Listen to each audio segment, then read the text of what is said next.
la Universidad Autónoma Metropolitana, como casa abierta al tiempo, está atenta a los retos educativos que se presentan por esta pandemia mundial. Por ello, desea poner a tu alcance materiales audiovisuales que te ayuden a seguir estudiando y aprendiendo.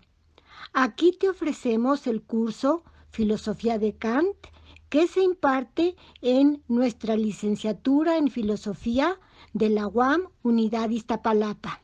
Vamos a procurar terminar la deducción trascendental de las categorías, la sesión del día de hoy, y adelantar lo máximo que nos sea posible en las siguientes zonas de la analítica y de la dialéctica trascendental, de la crítica de la razón pura. La última idea que estuvimos manejando era aquella en donde decíamos que podemos notar dos grandes partes en la deducción trascendental de las categorías. La primera parte, y esto es nada más un brevísimo recuento, la primera parte que corría de los parágrafos 15 al 20 y la segunda parte del 20 al 27.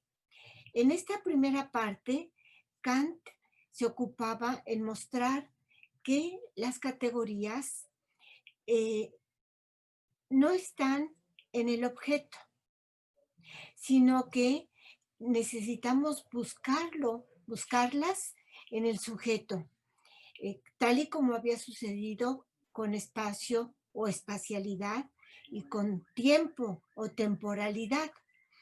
Y así como habíamos encontrado espacio y tiempo en la autoconciencia trascendental, igualmente las categorías las encontraremos en la autoconciencia trascendental.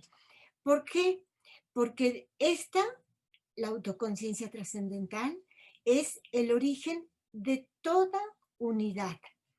Y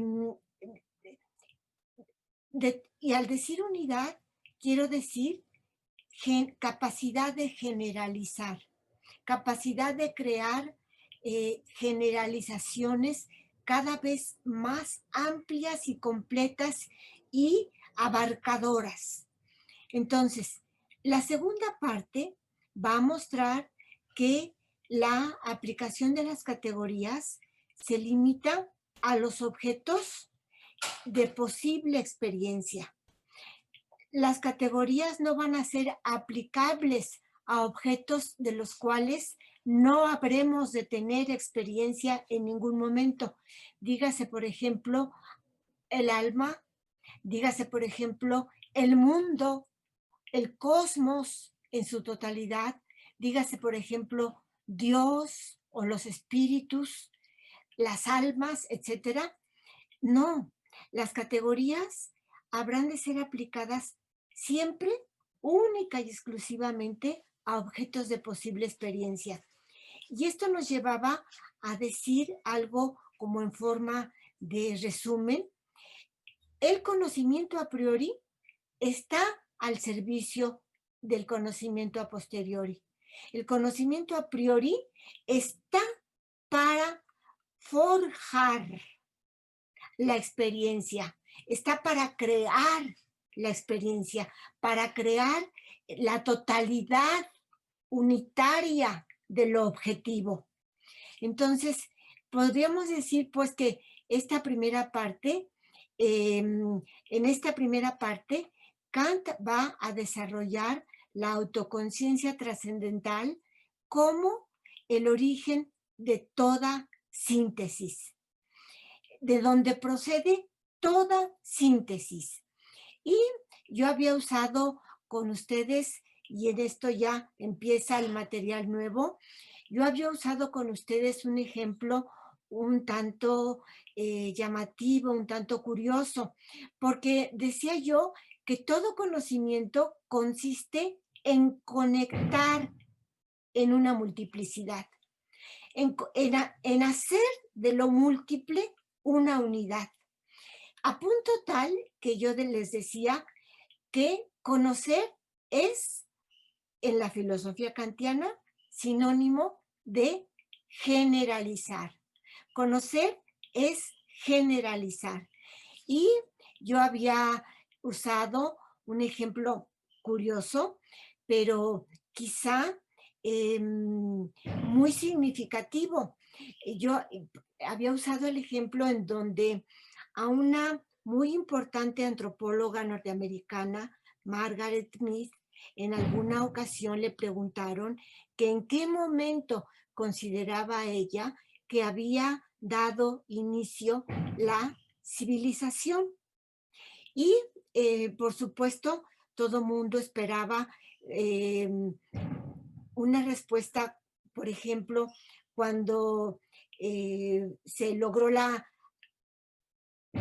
agricultura, cuando, por ejemplo, se lograron hacer puntas afiladas para utilizarlas como flecha, etcétera.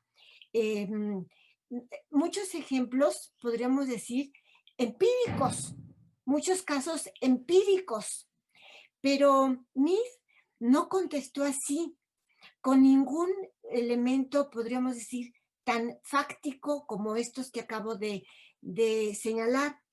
Su respuesta fue eh, notable porque dijo, podemos decir que la civilización empezó cuando encontramos un fémur, que es el hueso más largo de nuestro cuerpo, el de la pierna, cuando encontramos un fósil en donde el fémur había estado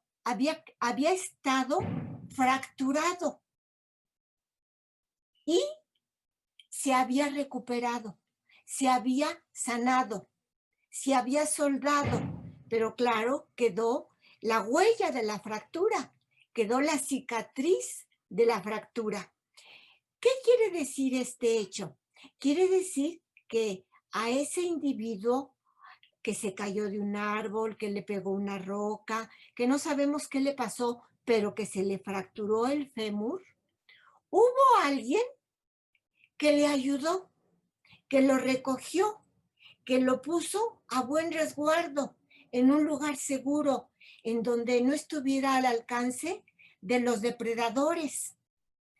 ¿Qué significa esto? Significa que este que ayudó a aquel tuvo que haber realizado una generalización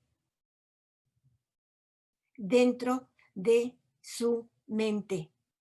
Tuvo que haber dicho, este es como yo, o este es como aquellos otros que viven más adelante en aquella otra cueva. En fin, tuvo que tener dentro de sí, en su concepción mental, la idea de algo común, por lo menos entre aquel al que estaba ayudando y él que era el ayudador. Había usado yo también un ejemplo mucho más sencillo y había yo mencionado las dificultades que están pasando los maestros y los papás y los niños en esta época de la pandemia global en la que estamos viviendo. Y pensemos, por ejemplo, en los chiquitines que están en proceso de alfabetización, en proceso de aprender las letras y aprender el alfabeto y aprender el abecedario y aprender a formar palabras. Pensemos, por ejemplo, en ellos. En alguna clase yo escuché cómo les enseñaban a los niños los colores en una clase de preescolar, de estas que estamos viendo en las plataformas. Y con qué trabajo la maestra les decía, les mostraba, por ejemplo, un plátano y les decía amarillo. Pero algunos niños, cuando se querían referir al plátano, no le llamaban plátano, le llamaban amarillo. Entonces, ¿qué tenía que hacer la maestra? mostrarles una hoja de papel y decirles amarillo, para que amarillo fuera no solo el plátano, mostrarles una hoja de papel amarilla y decirles amarillo.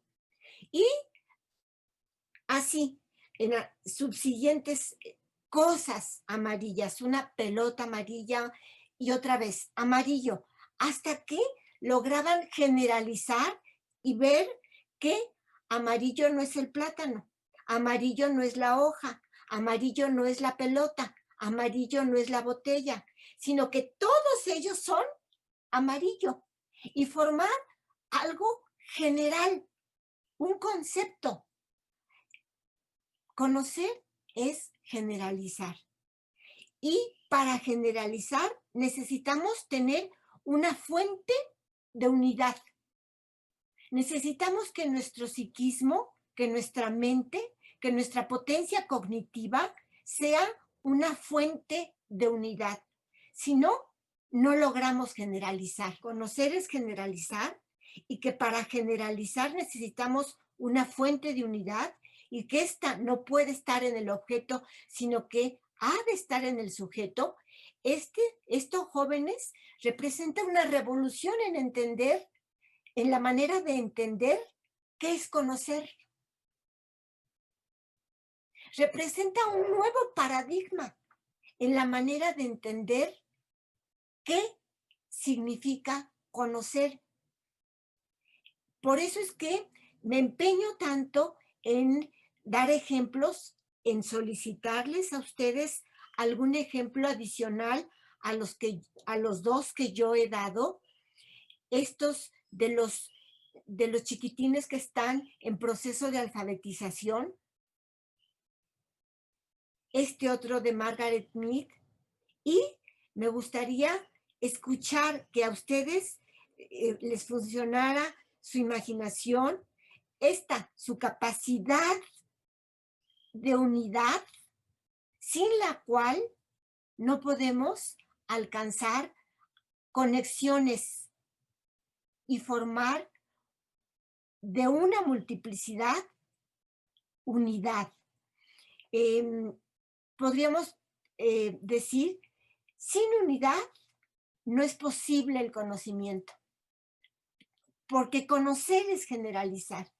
Y a esto es a lo que Kant llama síntesis. Entonces, me quisiera detener no mucho rato, nada más para que ustedes me dijeran si tienen posibilidad de ofrecer algún ejemplo que ya hayan estado elaborando a partir de la última sesión, que fue aquí en donde nos quedamos, porque estamos buscando esta unidad, esta autoconciencia trascendental como origen de toda síntesis, de toda síntesis. Esta conexión unificadora que no nace del objeto, sino que nace del sujeto y más específicamente nace de esa fuente activa que tiene el sujeto y en la cual Kant va a buscar la última de la síntesis, la última de las unificaciones, la última generalización, la generalización sobre la cual ya no es posible hacer otra generalización más general, más unitaria, más unitiva. La síntesis originaria de todas las demás. Esto es lo que está buscando Kant en la deducción trascendental. ¿Alguien tiene duda? ¿Alguien tiene posibilidad de ofrecer un ejemplo? Por ejemplo, a los niños les cuesta trabajo diferenciar entre, o sea, pero pueden diferenciar fácilmente entre salado y dulce, pero no pueden diferenciar tan fácil entre amargo y agrio. O sea, requiere de mucha experiencia, o sea, necesitan bastante experiencia para generar ese contraste, para generar, para generalizar, lo que es que algo sea amargo, y que algo sea, y la diferencia entre que algo sea agrio, este, y eso solo se da, o sea, no se da a partir de un par de experiencias, sino que requiere de bastante, o sea, de acumular. De bastantes veces, ajá, Ajá. de hacer bastantes pruebas entre Ujú. uno y el otro. Sí, ese podría, Rodrigo, ser un, un buen ejemplo. Entonces, ahorita estamos, créanme, en el corazón de la crítica de la razón pura. Estamos en la sección en donde Kant va a investigar esta fuente activa productora de la síntesis originaria de todas las demás.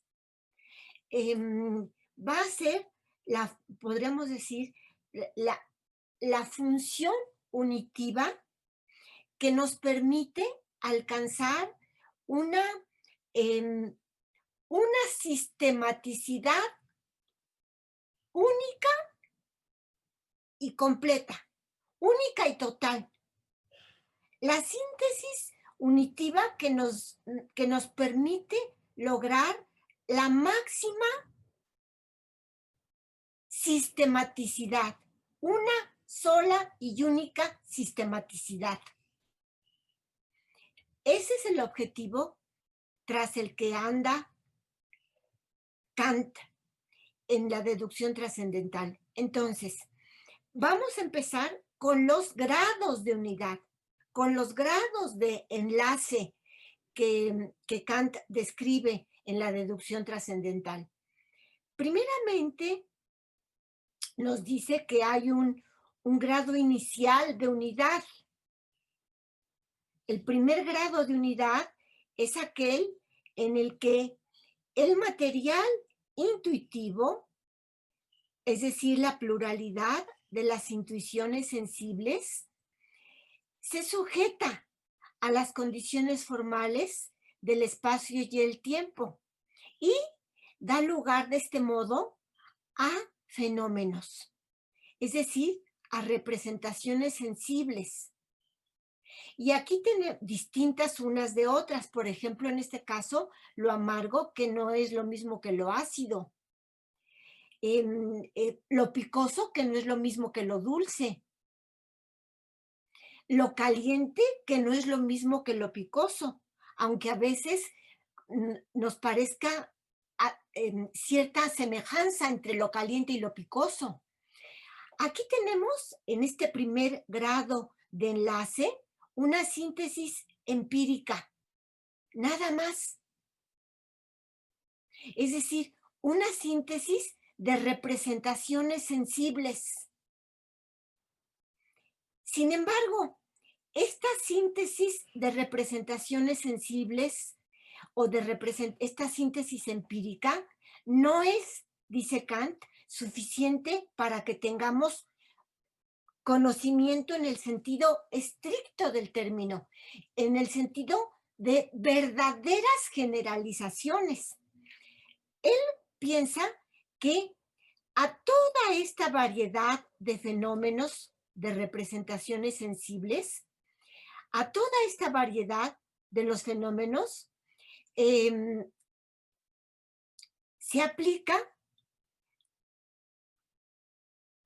una unidad más.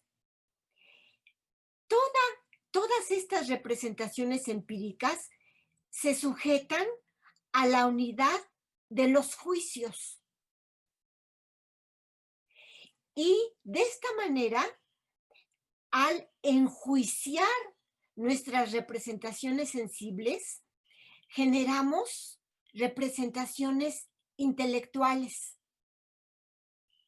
Por ejemplo, el rosa no es el verde no es el amarillo no es el azul. Todos estos son colores.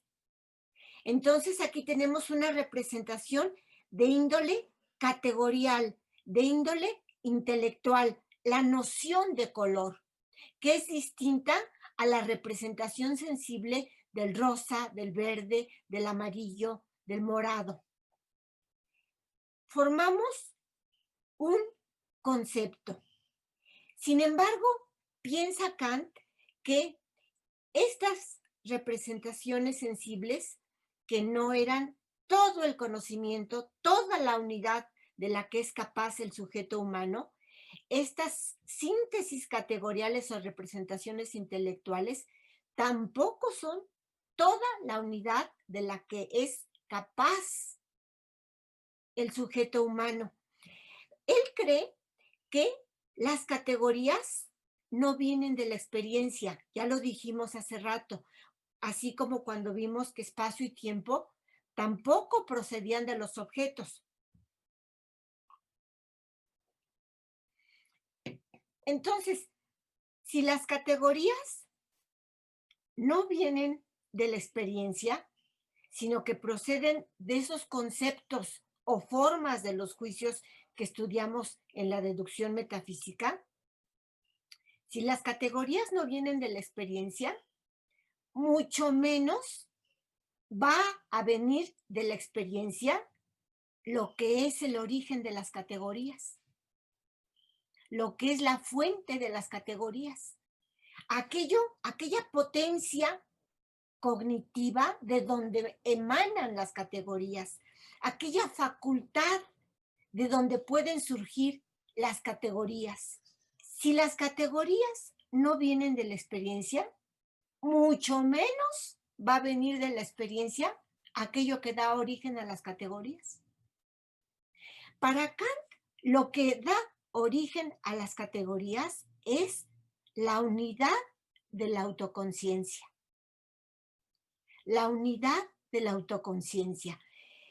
Decíamos ya cuando hablábamos de espacio y tiempo, los remito a esa parte de nuestros apuntes en donde teníamos un escalonamiento de grados de unidad. ¿Lo recuerdan? Que teníamos cuatro posibilidades, cuatro escaños, cuatro eslabones no es la palabra, cuatro escaños, cuatro escalones que de una escalera que podía ser tanto de subida como de bajada, podía ser recorrida en las dos direcciones. Y aquí también vamos a ver que estos mismos grados de unidad los podemos recorrer ya sea ascendentemente o ya sea descendentemente. Aquí, por el momento, lo que me interesa es que el origen de las categorías es la unidad de la autoconciencia o bien la unidad trascendental.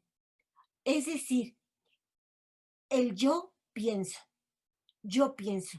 El yo pienso es la representación que está presente en absolutamente todas las representaciones. ¿Por qué? Porque si no estuviera presente, yo no podría decir que esta representación es mía, que esta representación me pertenece a mí, que es mi representación. A ver, aquí quisiera darles otro ejemplo, si ustedes gustan, también muy rudimentario, pero puede ser que muy ilustrativo. Yo pienso, incluso podríamos decir simplemente yo.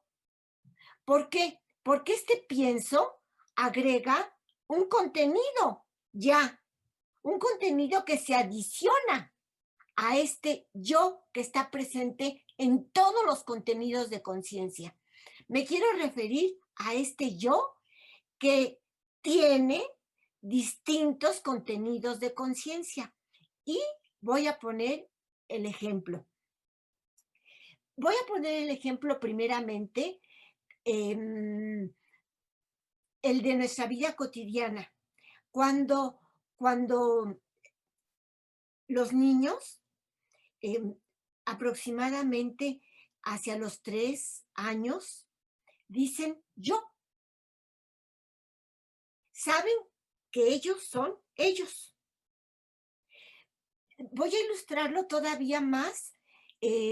Por ejemplo, cuando la maestra lleva a los niños, la maestra en preescolar, lleva a los niños a visitar una granja o visitar X lugar en donde van a aprender tales y cuales actividades, tales y cuales cosas. Cuando se van de regreso al kinder, al preescolar, a la preprimaria, la maestra dice, ¿dónde están todos los niños? A ver, ¿quién falta? ¿Quién falta? Y grita por allá uno que no se ha subido, ¡yo! ¡Falto yo! Yo no me he subido. ¡Falto yo! Bueno, este ejemplo, segundo ejemplo, al que ya me he referido en múltiples ocasiones, por lo menos en 4 ocasiones, esta sería la 4ª ocasión, el ejemplo que nos ha servido de pauta para muchas cosas. El de esta niña que nació oyendo, pero que por una enfermedad a los pocos meses de nacida perdió el oído y por eso quedó muda. Ella también ya quedó afectado su sentido de la vista. Ella tuvo que aprender que ella era ella. I am. Yo soy. Yo pienso. Yo soy. Yo soy yo. Este yo soy yo. Yo soy un yo que está teniendo distintos tipos de representaciones.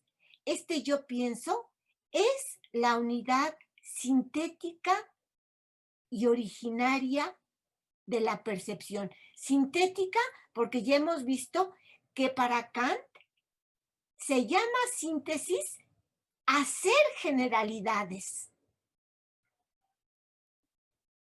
Sintetizar es hacer generalidades. Esta es la unidad sintética y originaria, es decir, última de la apercepción, de la conciencia que yo tengo de mí.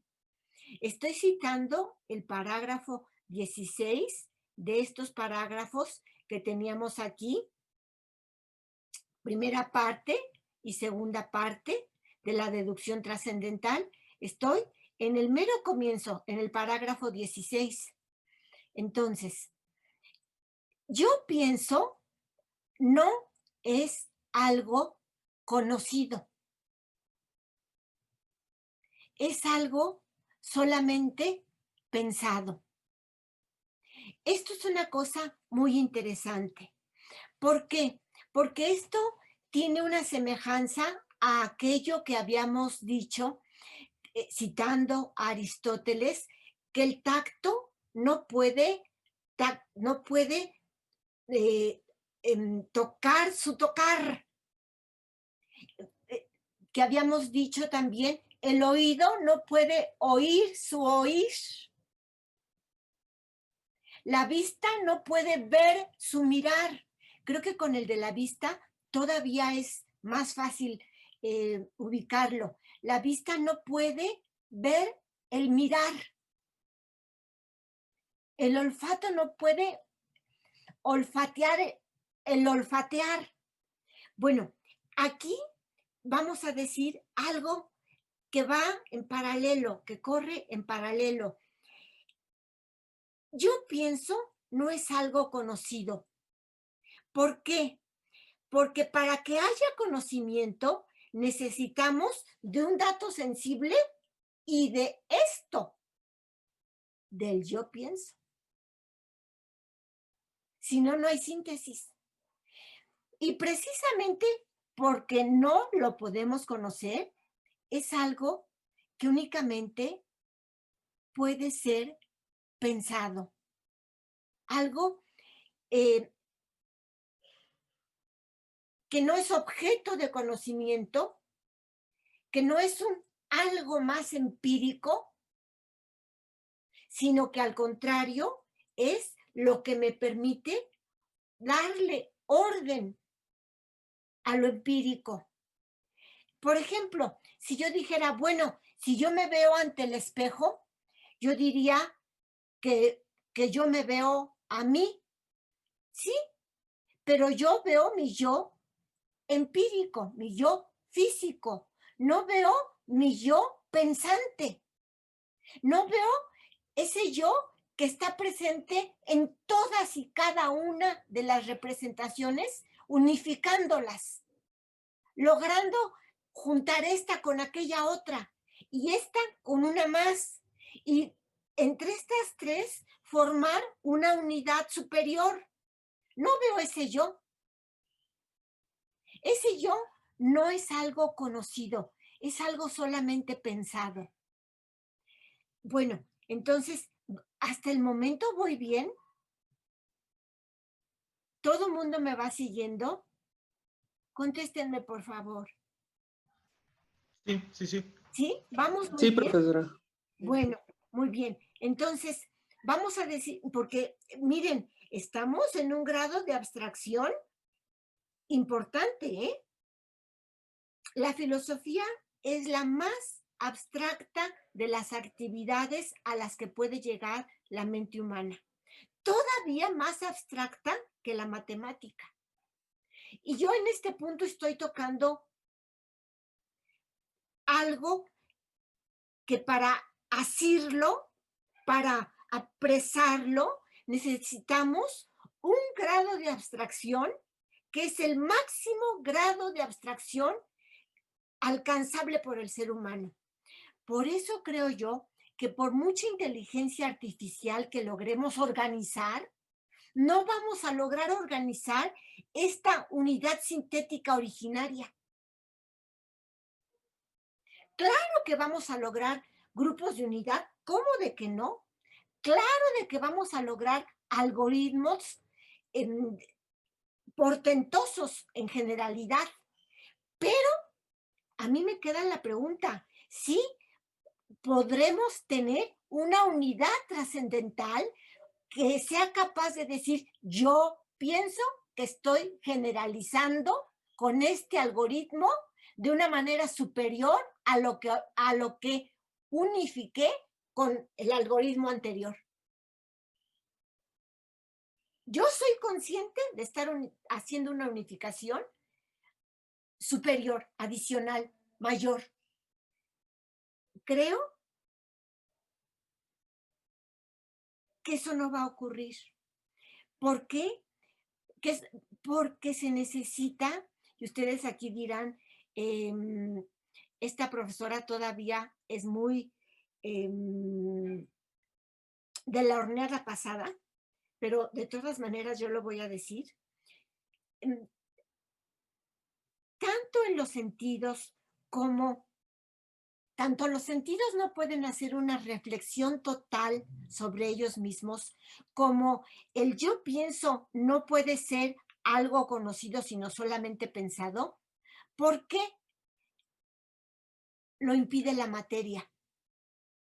Para lograr una reflexión y una vuelta total sobre sí mismo, se necesita de un elemento no reducible a lo material.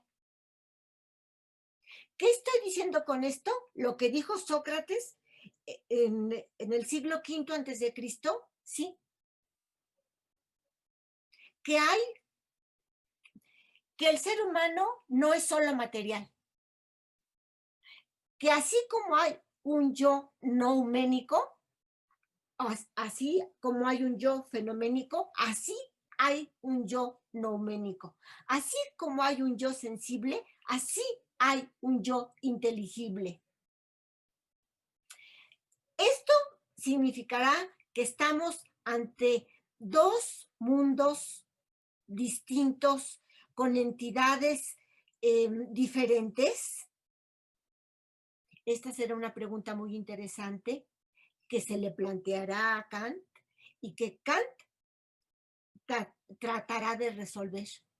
Pero no me quiero desviar más hacia esa zona, solamente me interesa hablar de que esta unidad de la autoconciencia, unidad trascendental o yo pienso, esta unidad originaria no es algo conocido, porque no es algo empírico, es algo solamente pensado, es algo nouménico, sabiendo que nouménico viene del verbo griego, del sustantivo griego nous, que significa pensamiento.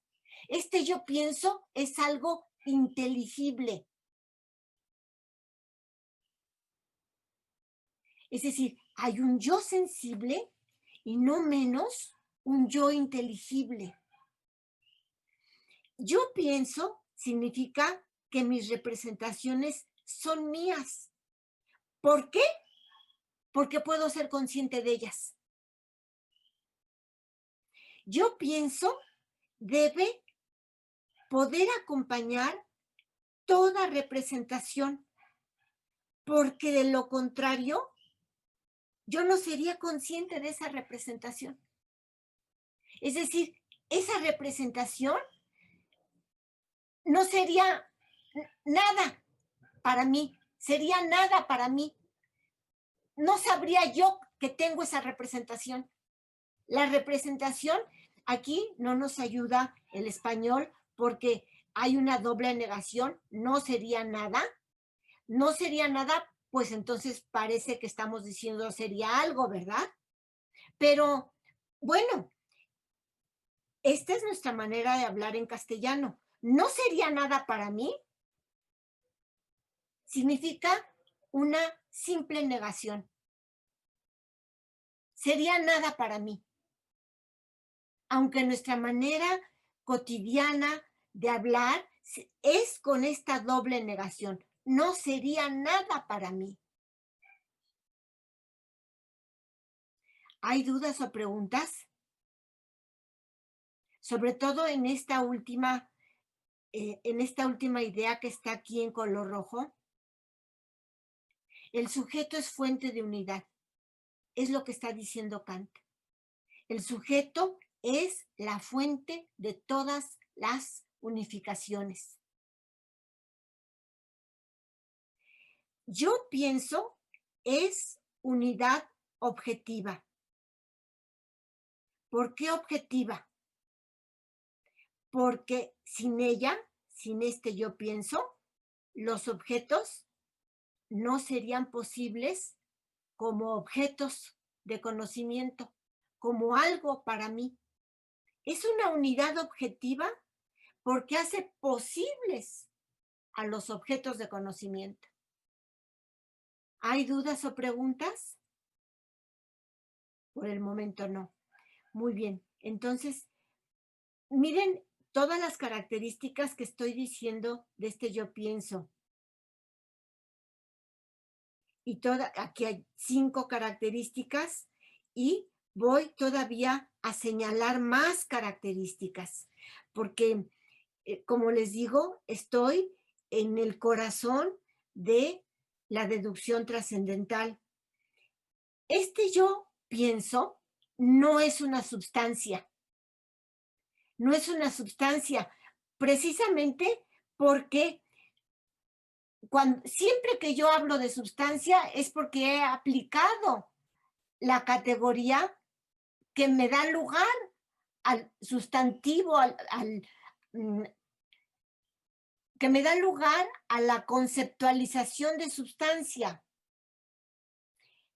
Precisamente porque no es sustancia, no es algo conocido. Yo pienso no es una sustancia, es un supuesto de todo conocimiento.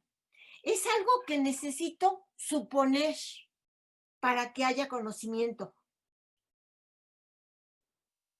Pero no es algo que yo pueda sustancializar o cosificar o reificar en el sentido latino de la palabra rerum, res, cosa. No es algo que yo pueda sustancializar o cosificar. Esta unidad sintética y originaria de la percepción, este yo pienso, es también la unidad objetiva y necesaria de la apercepción, objetiva y necesaria, porque ahí vamos a recorrer la escalera en sentido descendente o en sentido ascendente, como ustedes gusten.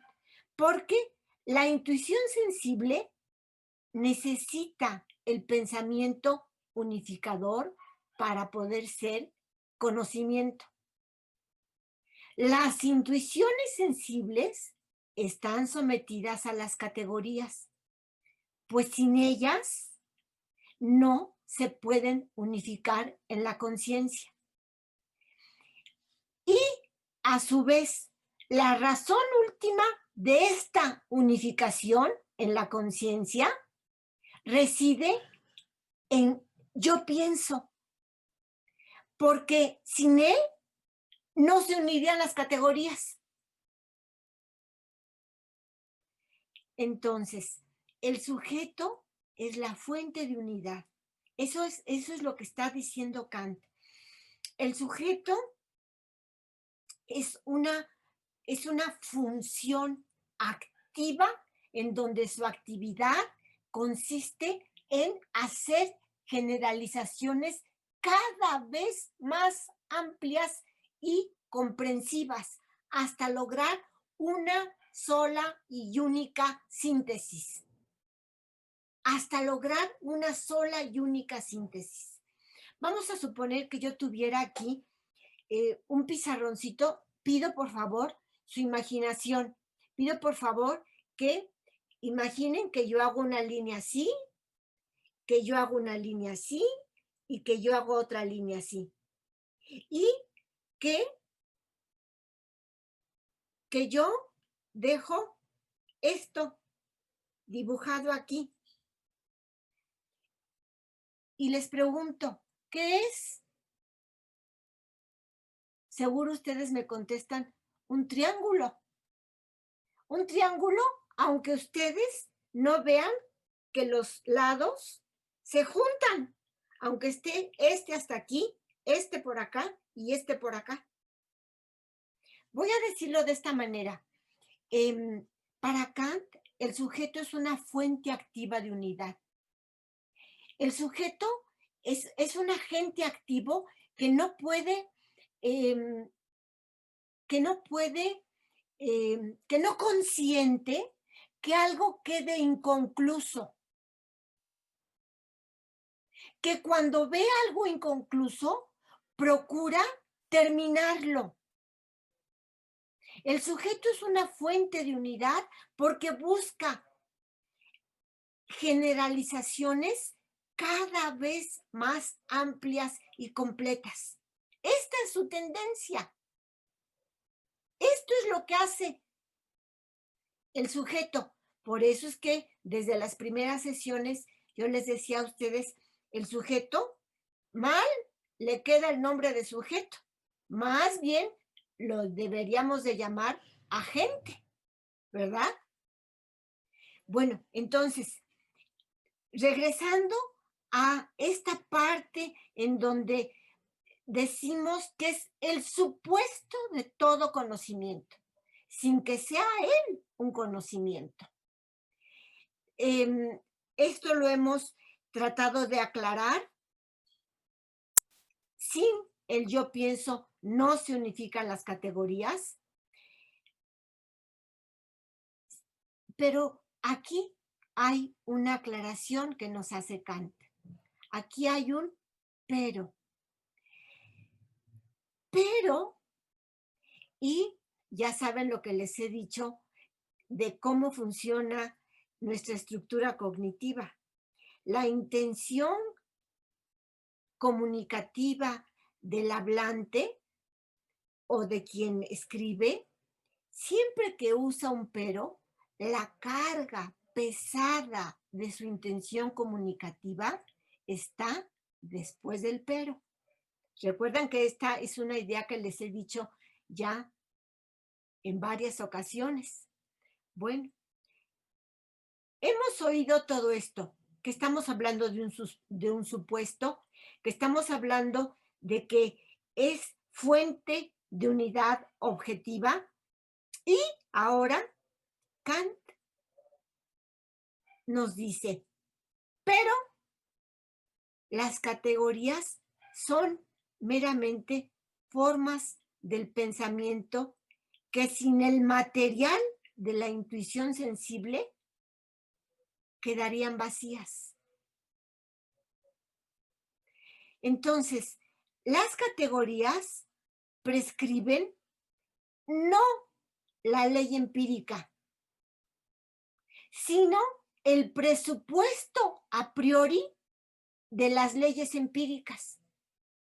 Y esto lo vamos a desarrollar con mayor cuidado porque así como hablábamos en la estética trascendental de que el espacio y el tiempo, y a mí me gusta más traducir al castellano de una forma que es un poco infiel al alemán, y no me gusta, aunque dice espacio y tiempo, me gusta más bien traducir espacialidad y temporalidad, porque creo que así, en general, la espacialidad y la temporalidad es lo que más se acerca a la concepción kantiana del espacio y el tiempo.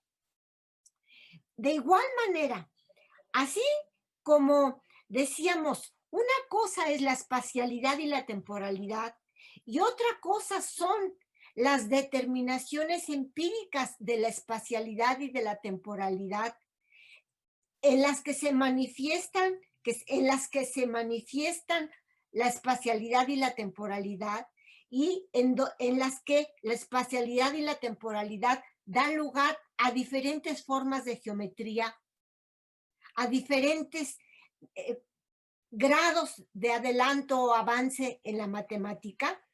Así, de esa misma manera, las categorías no prescriben leyes empíricas.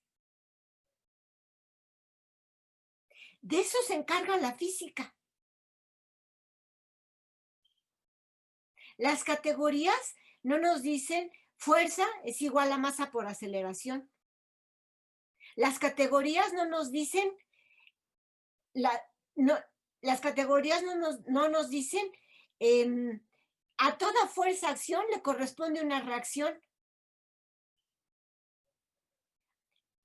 No prescriben leyes empíricas. Las categorías lo que hacen es proporcionarnos el supuesto a priori de las leyes empíricas. Una cosa es la tarea de la física, la tarea de la química, la tarea de la matemática, la tarea de la geometría, y otra cosa es la tarea de la filosofía. De modo que creo que no debemos hacer una confusión y pensar que lo que está haciendo Kant aquí en la reducción trascendental es tratar de darnos leyes empíricas. En modo alguno. Lo que está haciendo es tratar de encontrar el presupuesto a priori que hace posible que se generen leyes empíricas, distintas leyes empíricas. Como distintas son las formas de la física. Distintas leyes empíricas. El presupuesto a priori, el presupuesto que pone el sujeto, el presupuesto que pone esta fuente de objetividad, esta fuente de unidad que objetiva y que puede objetivar de distintas maneras. Entonces, paso a esta conclusión, a este símbolo lógico que ustedes ya saben es el de por lo tanto. Por lo tanto, intuición y concepto están referidos mutuamente, uno al otro. Intuición y concepto. Intuición y concepto. Síntesis empírica y síntesis categorial. Están referidos, representaciones sensibles y representaciones intelectuales, están referidos mutuamente uno al otro y constituyen un todo, una unidad. Porque un concepto es la forma de un material dado sensiblemente y lo dado sensiblemente es el material de una forma determinante. Pasamos podríamos decir, a un anudar todos los hilos que venimos desarrollando y atarlos en un solo nudo, anudar los hilos de nuestro discurso. Dice aquí, en otras palabras, la relación entre intuición y concepto es la relación entre un material indeterminado y su forma determinante. Estamos ante una conceptualización de intuiciones o una intuicionalización de conceptos.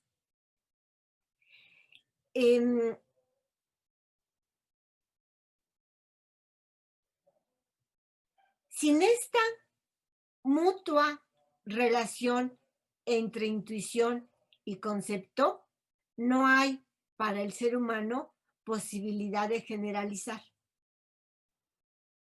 Entonces, sin la materia de la sensación empírica, no hay conocimiento del mundo real. O lo que es lo mismo, el conocimiento siempre es conocimiento de realidad objetiva. Mundo real, realidad objetiva. El conocimiento siempre es conocimiento de la realidad objetiva, del mundo como realidad objetiva. Como una primera parte, o como primera parte conclusiva de la deducción trascendental a la que estamos tratando de allegarnos, quiero citar que, por ejemplo, Popper, en la analítica trascendental, dice que esta tiene como destino legitimar la física de Newton, justamente en conjeturas y refutaciones, dice Popper esto. Pero, agrega, como la física de Newton ya quedó superada por la teoría de la relatividad y la teoría de la relatividad por la teoría cuántica y la teoría cuántica por otras teorías, pues entonces la analítica trascendental quedó igualmente superada. De la misma manera, podríamos decir, la estética trascendental quedó superada al quedar superada la geometría euclidia. Bueno, esta primera conclusión, a la que ya he hecho alusiones cuando estuvimos hablando sobre la estética, y hace rato, en donde decíamos que las categorías no prescriben leyes empíricas, sino que son el presupuesto a priori de las leyes empíricas, en donde decíamos que hay una implicación entre intuición, es decir, el material sensible, y la forma ordenadora del material sensible, que esto es lo que está diciendo la deducción trascendental, que sin esta síntesis no hay posibilidad de generalizar. Esto vale para la física de Newton o para la física de Einstein o para la física de cualquier física.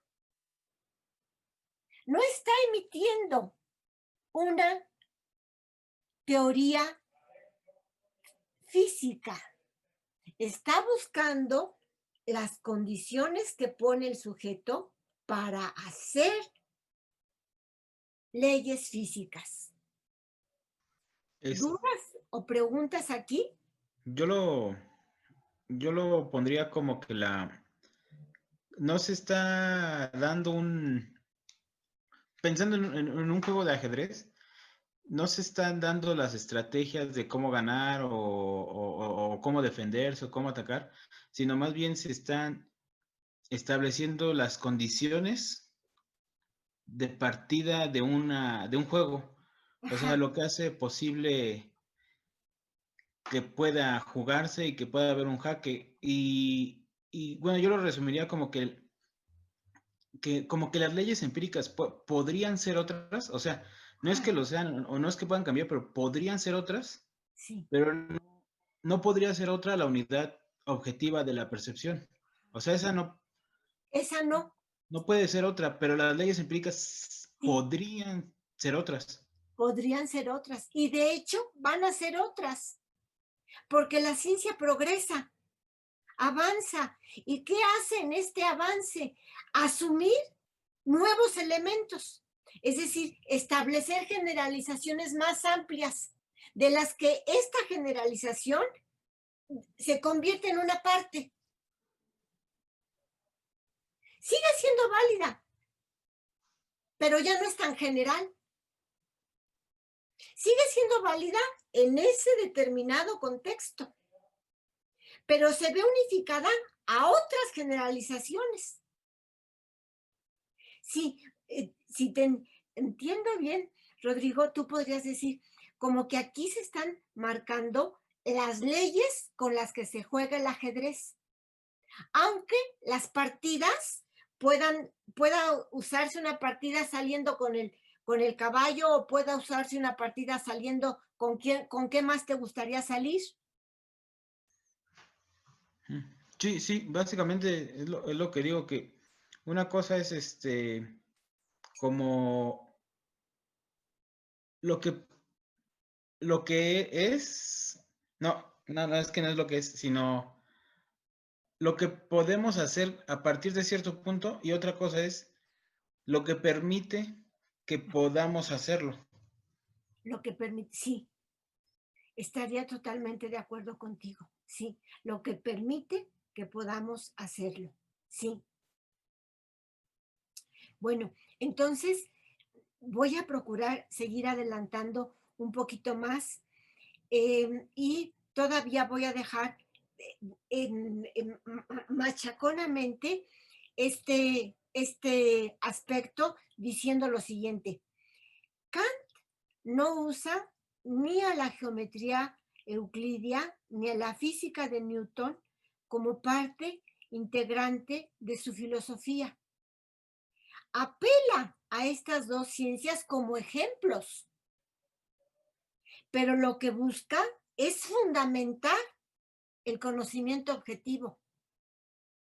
Cree que aquí hay dos ejemplos de conocimiento objetivo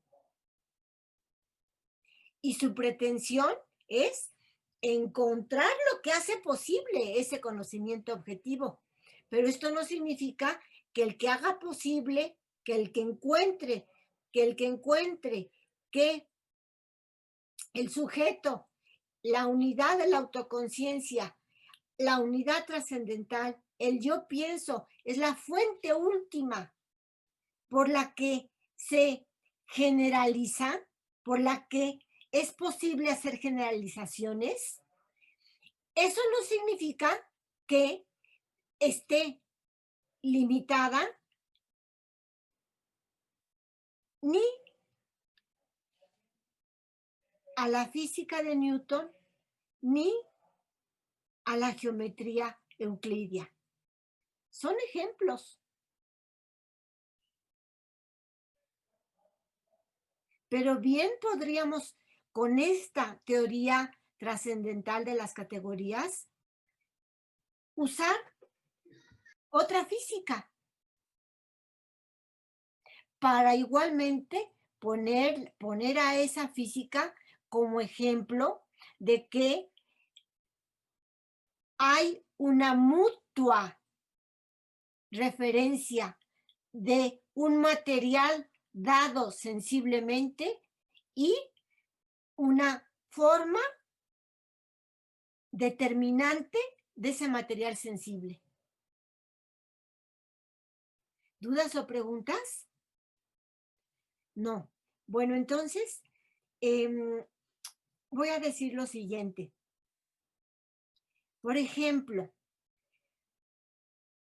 para el caso que nos está ocupando, de que podríamos decirlo de la siguiente manera, como que Kant está un paso atrás, en el sentido de previo. Un paso está colocado en una posición anterior a la posición en la que están colocadas todas las ciencias de la naturaleza. Está en un paso lógico previo. Está en un paso anterior porque está buscando la condición de posibilidad de esto otro. Este previo bien podría también ser considerado como más allá. En eso no tendría yo dificultad en decir o es atrás o es adelante. Lo que yo quiero señalar es que estamos moviéndonos en un nivel de generalidad diferente. Eso es al fin de cuentas lo que quiero señalar. Entonces, por ejemplo, aquí, Kant justifica el principio de causalidad como condición formal de cualquier experiencia. Con el principio de causalidad, Kant no afirma la predecibilidad de los sucesos. No hace una predicción. Con el principio de causalidad, Kant justifica por qué es explicable un suceso. Pero no nos dice cuál es la explicación. ¿Cuál sea la explicación específica? Ese es asunto de la física. Lo que Kant está aquí haciendo es señalarnos por lo que me permite, lo que justifica que con la causalidad yo explique un fenómeno.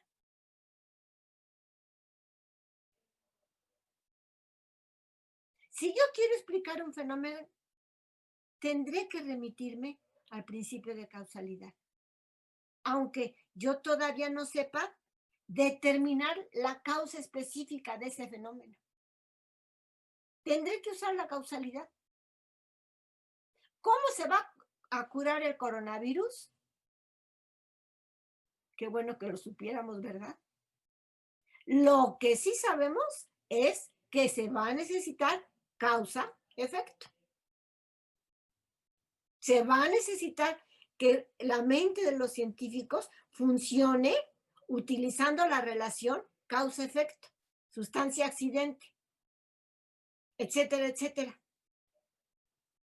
Van a tener que pensar así. Eso lo sabemos a priori. Van a tener que echar mano del principio de causalidad para saber el día, Dios lo quiera que sea pronto, cómo combatir, cómo curar, cómo desarmar mediante una vacuna el coronavirus. ¿Cuál es la causa y cuál es el efecto de estas sustancias? ¿Hay dudas o preguntas en este momento? Bueno, entonces, con el principio de causalidad, Kant no afirma la predecibilidad de un suceso. Kant afirma su explicabilidad. Es decir, que los sucesos, para ser objetivos, deben explicarse como efectos de una causa determinada. Esto es lo único que está diciendo el principio de causalidad. Para que un suceso pueda yo catalogarlo como objetivo, voy a tener que echar mano del principio causa-efecto.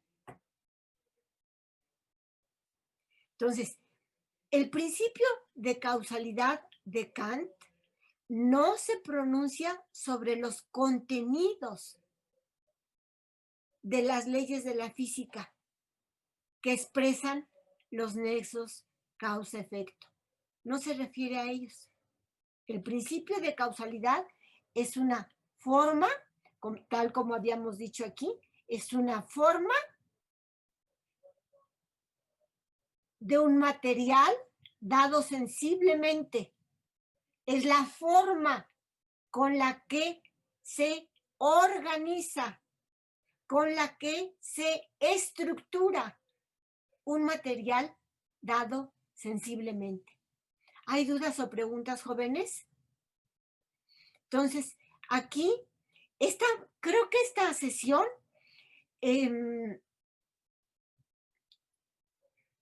es una sesión importante, porque es señalar lo que, en mi humilde lectura, lo que sí dice Kant y lo que no dice Kant.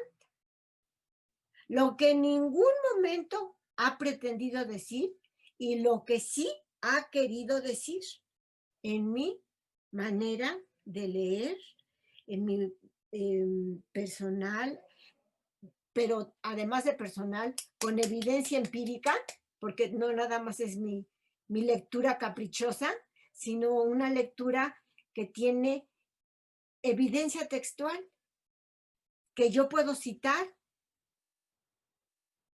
para apoyar dicha interpretación.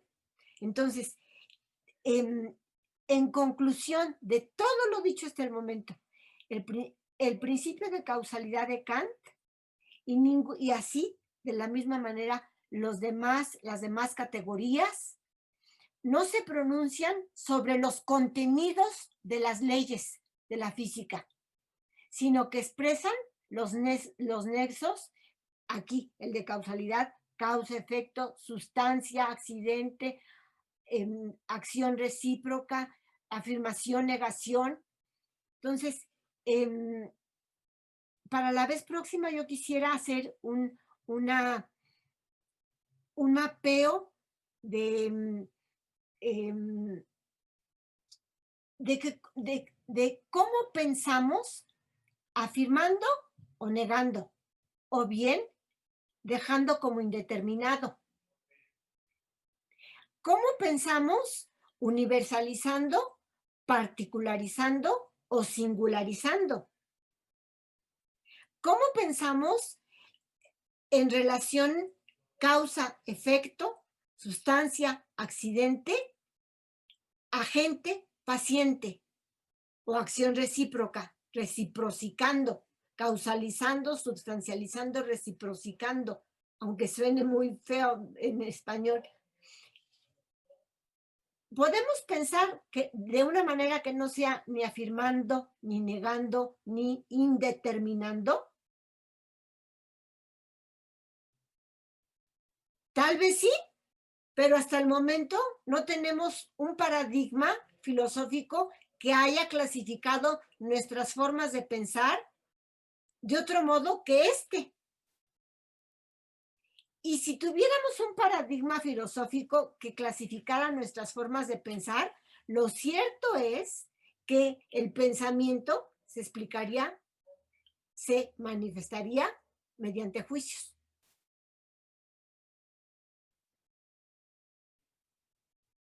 Es decir, está cerrado, concluido, acabado, como una esfera perfecta el pensamiento kantiano. Yo creo que no. Sin embargo, por el momento no tenemos otro paradigma mejor que este, que nos enseña que pensamos afirmando, o negando o indeterminando. Pensamos universalizando, particularizando o individualizando. Pensamos haciendo relaciones causa-efecto, sustancia, accidente, agente, paciente, etcétera, etcétera, etcétera, para no seguirnos. Ay, eso es lo que está tratando de decir Kant en la analítica. No está tratando de predecir fenómenos. No está tratando de pronunciarse sobre los contenidos de las leyes físicas. Esas son tareas de las ciencias empíricas, de las ciencias naturales. ¿Dudas o preguntas? ¿No? Bueno, entonces, como ya nos queda un ratito chiquito para dar lugar a más preguntas, nada más quise hacer aquí, para terminar, un repaso de qué hemos visto y de qué no hemos visto. La estética trascendental y la lógica trascendental. Ya aquí podríamos poner una llave y decir, estas dos partes constituyen la doctrina trascendental de los elementos.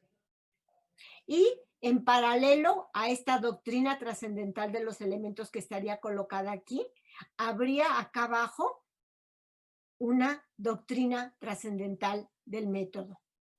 Hemos visto la estética trascendental, hemos visto la analítica trascendental, hemos visto la analítica de los conceptos y vamos a empezar la analítica de los principios. Analítica de los principios que se va a dividir en axiomas de la intuición, anticipaciones de la percepción, analogías de la experiencia y postulados del pensamiento empírico. Estamos aquí, en esta zona de aquí. ¿Dudas o preguntas?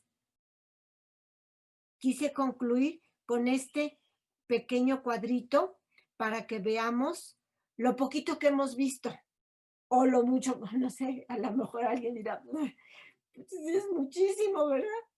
Y alguien podrá decir, pues sí, apenas van empezando. Bueno, pues que cada quien se lo dejemos a su sensibilidad.